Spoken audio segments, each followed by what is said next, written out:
Good evening. Hissam Shukair lost 6 of his family in the Grenfell fire, including his mother and 3-year-old niece. But as he recalled to the Grenfell inquiry today, where he might have been expected to be met with compassion, he was instead greeted with conflict, the police treating him as a rioter and the council nowhere to be seen.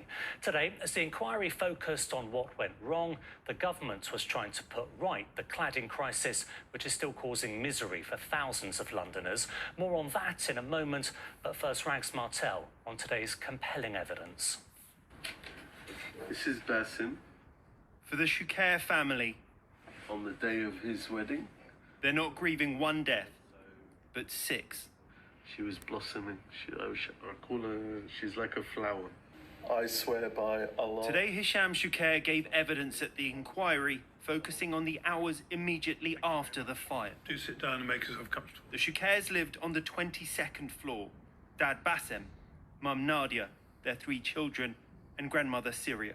In the middle of the night, as the tower burned, Hisham came to the tower looking for them, but was met with police hostility at the cordon.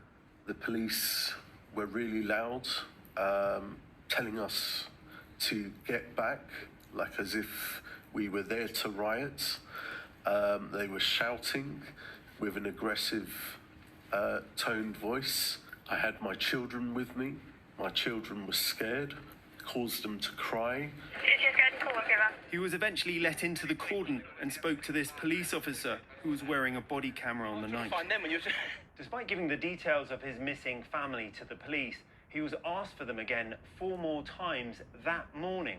No one, he said, was taking charge, from the council to the government. It was like as if we were taken from trauma to trauma. It was like repeated trauma. And it was like punishment. And it was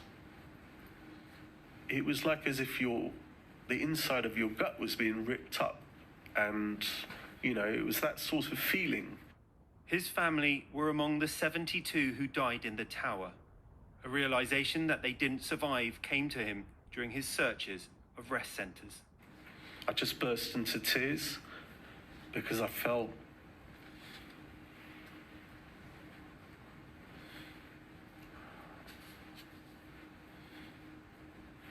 like our hopes of finding our family were being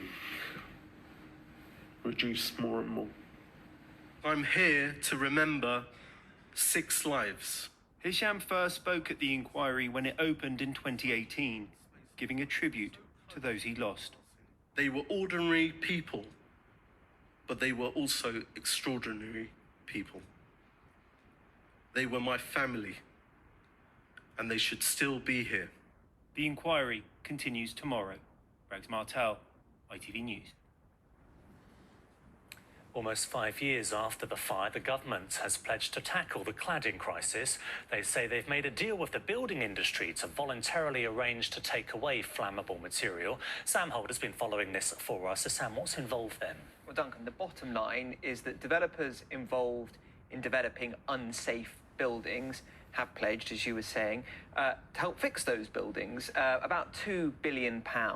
In theory, this should help leaseholders stuck living in dangerous buildings, in homes they often can't sell, and often they have to pay huge bills to make more safe. People like Paul. It's difficult to make plans for the future. Like I said, it's sleepless nights worrying about the cost. It's putting your life on hold. You're kind of tied to that property. The ability to live and work anywhere else is sort of off the cards. You know, everything pauses until all of this is sorted out. Well, look, you heard the kind of impact it's having. So we do need to dig deep into this government announcement. First of all, it's only actually for buildings that are 11 metres or taller. And as you said, it's sort of a voluntary scheme. So only 35 developers have signed up. They are responsible for about half of new homes in the country. And that should bring in about £2 billion, as we were saying before. Another £3 billion is due to come in from something called a building safety levy on new homes. It's not really clear how that will work. But the estimated total cost to fix the cladding crisis at the moment is £15 billion. Today, announcing the scheme, Michael Gove said this is just the beginning. We will do whatever it takes to hold the industry to account, and under our new measures, there will be nowhere to hide. Well, one of the new measures that's being discussed at the moment is potentially banning developers who don't sign up to the voluntary scheme from building and selling new homes. If that were to go through, it would be a very bold move. OK, so a significant day, but still a long way to go. Sam, thank you very much.